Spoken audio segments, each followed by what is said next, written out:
नमस्कार किसान भाइयों, किसान धरोहर चैनल में आपका स्वागत है।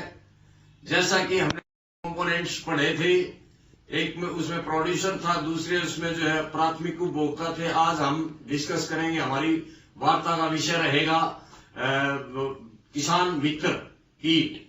वैसे तो कीट जो है प्रकृति में अपना एक उनका रोल होता है, एक उनका अपना सिस्टम होता है, तो लेकिन कुछ तो होते हैं मांसाहारी, कुछ शाकाहारी, कुछ जो है दोनों किस्म के होते हैं, मांसाहारी भी और शाकाहारी भी। इंग्लिश में हर्बीवोर्स, कार्निवोर्स और ओमनिवोर्स वगैरह कहते हैं इनको।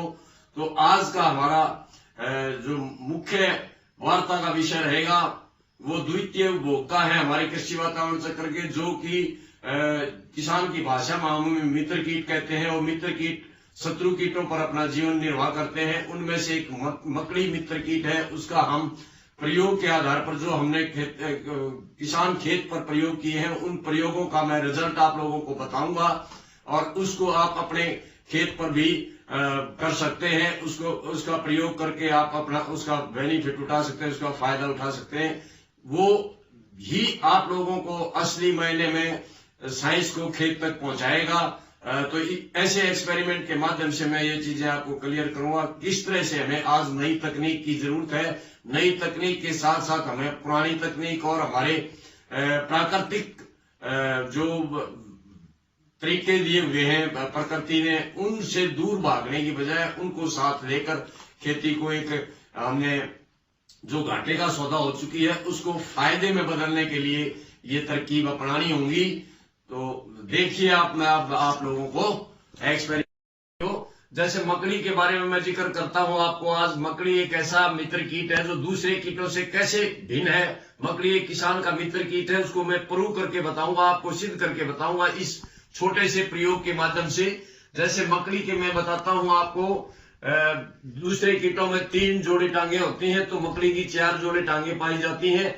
और आपको एक अचंभित बात बताऊंगा, हमने अपनी स्टडी में देखा कि मकड़ी में 6 से 8 तक आंखें पाई जाती हैं। तो जो उसके हेड सिर के ऊपर होती है, शरीर मकड़ी का शरीर भी 2 भागों में बटा होता है। वैसे हर सजीव चीज का शरीर 3 भागों में बटा होता है, हेड, थोरैक्स और एब्डोमन, जिसको कहते हैं सिर, धड़ और जो है अपना पेट। तो ये मैंने मकड़ी के बारे में जो दूसरे कीटों से अलग बातें थी वो बताई। एक इसमें पेडिपेल्प होते हैं, जैसे ये आगे रहे तो वो मेल में थोड़े मोटे होते हैं, फीमेल में हल्के होते हैं। पीछे इसमें से मकड़ी जो है जाड़ा बनाने के लिए, ये जो इसके सिनरेट्स बोलते हैं इसको, तो वो सींग से होते हैं थोड़े से, उनमें से ये जाड़ा बुनने का वो निकालती है। तो इस तरह से मकड़ी के बारे में थोड़ा सा मैंने ब्रीफ में किया। अब मैं चाहूंगा कि अलग अलग इकोसिस्टम में बहुत सारी मकड़ियां, बहुत प्रकार की भांति ये मकड़ियां हमारे खेत में मौजूद होती हैं। आप लोगों ने जैसे देखा ही है कि भाई मकड़ी जो है हमारे घरों में जाड़ा बुनकर क्या करती है, मच्छरों को खाती है। इस तरह से हमारे कृषि वातावरण चक्र में मकड़ी क्या करती है, तो उसकी स्टडी हम इस प्रयोग के माध्यम से करेंगे।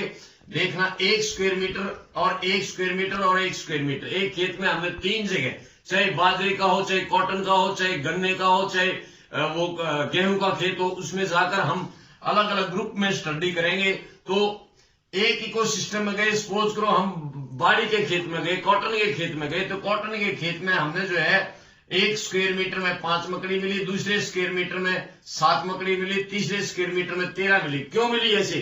क्योंकि पहली बार जहां हम गए वहां हमने 15-20 मिनट तक देखा, कोई मकड़ी नजर नहीं आई, क्योंकि एक्सपीरियंस नहीं था। उसके बाद दूसरी जगह गए तो हमारा एक्सपीरियंस हो गया, पहली जगह फिर हमें जल्दी जल्दी मकड़ियां मिली, 7 मकड़ी मिली वहां भी। तीसरी बार हमारा एक्सपीरियंस और ज्यादा हो गया, तो हमने घास उठा के थोड़ा सा मिट्टी हटाकर देखा तो 13 मकड़ियां मिली। इस तरह से औसतन 1 स्क्वायर मीटर में हमारी 8 मकड़ी की औसत आई।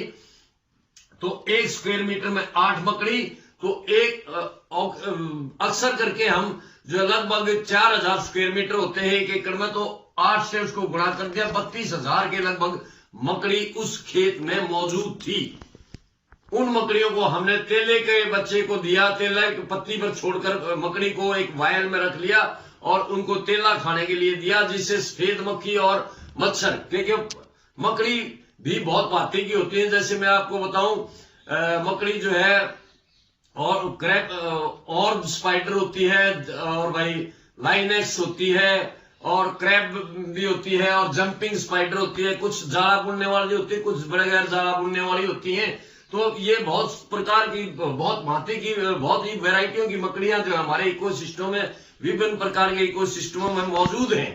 तो अब मैंने आपको बताया भाई, जैसे ये मकड़ी के बारे में जिक्र कर रहा था मैं 32,000 मकड़ी। अब मैं थोड़ा सा जिक्र बताऊं मकड़ी क्या करते हैं। मकड़ी जो है ना, अलग अलग किस्म की, कुछ मकड़ियां तो ऐसी होती हैं 100 से 200 अंडे देती हैं और 1 से 3 महीने तक उनका जीवन होता है। दूसरी मकड़ी कुछ इस टाइप की है जो जिनका जो है 300 से 400 तक अंडे दे देती है और उनका जीवन 3 से 5 महीने का होता है। जैसे मैंने आपको बताया था लाइनेक्स स्पाइडर है, वो 350 के आसपास अंडे देती है और उनका 3 से 5 महीने का लाइफ साइकिल होता है, जीवन चक्र होता है, उनका जीवन चक्र इतना होता है। अब मैं बताना चाहता हूं भाई, हमने उनको खाने के लिए तेले के बच्चे दिए, जो वो हमारे इकोसिस्टम में क्या करती है, खेती बाड़ी में हमारे लिए कैसे लाभदायक है, कैसे वो किसान का मित्र है। तो उसको तेले के बच्चे 24 घंटे में उसने 5 तेले के बच्चे खाए, क्योंकि मकड़ी अक्सर करके आपने देखा हुआ हमारे घरों में भी फ्लाइंग इंसेक्ट को प्रीफर करती है। किसान भाइयों, आपने देखा हुआ मकड़ी अपने जाड़े में मच्छरों को, इनको फंसाकर उनको खाती है। तो जो उड़ने वाले कीट है उनको ज्यादा प्रीफर करती है, वो उसका सहेता भोजन है। तो वो तेला दिया और सफेद मक्खी को एक हमारे इकोसिस्टम में खाती है। उनको जो है हमने 5 छोटे को उस पे पत्ती पर छोड़कर दिए, तो 10 दिए हमने, उसमें से 10 में से 5 उसने खाए, 5 तेले को उसने खाया 24 घंटे में। तो एक मकड़ी 5 तेले को 24 घंटे में खाती है। तो हमारे 1 एकड़ में 32,000 मकड़ियां थी जो उसको कंट्रोल कर रही थी। 1,60,000 तेले के बच्चे को 24 घंटे में हमारे खेत में जो मकड़ी मौजूद थी उन्होंने खा लिया। लेकिन इसके साथ मैं ये कहना चाहूंगा, हम जो अंधाधुंध खेती में प्रयोग कर रहे हैं, पेस्टिसाइड हुआ, केमिकल्स हुआ, फर्टिलाइजर हुआ, ये सारे हमारे इकोसिस्टम को खराब करने में एक बड़ा योगदान रहा है इसका। क्योंकि उसके साथ साथ हमने जो चीजें देनी थी, हमारा गोबर की खाद जो जरूरी थी, कंपोस्ट खाद जो जरूरी थी, जो हमारी इसको बायोटा को, सॉयल के अंदर जो छोटे छोटे जीव हैं उनको बचाने के लिए जो जरूरी चीजें थी वो हम खत्म करते चले गए इन केमिकल से। और एक फार्मर कम से कम 30-40 हजार रुपए के स्प्रे कर लेता है। तो वो अंधाधुंध स्प्रे ही हमारे इकोसिस्टम को और हमारी आर्थिक दस्ता उसको खेती की प्रोडक्शन कॉस्ट को, हमारी कीमत को, लागत को, खेती की लागत को बढ़ा रहे हैं। उससे हमें छुटकारा पाने के लिए इस साइंस को हमें खेत तक ले जाना होगा। और इसके साथ साथ मैं ये भी आप लोगों को बताता हूं कि अंधाधुंध जो खेती में हमारा प्रयोग चला है उसको हमने बंद करना होगा। और इसी के साथ मैं आप सब लोगों का जो धन्यवाद करता हूं, आपने लेक्चर सुना और इसको अपने खेत पर प्रयोग करके देखना, तब हमारी बात का विश्वास करना। अगर हमारी बातें आपको अच्छी लगे तो इसको सब्सक्राइब करना, अपने कमेंट बॉक्स में जाना, लाइक करना और इसको अपने कमेंट और अपने व्यूज देना। थैंक यू किसान।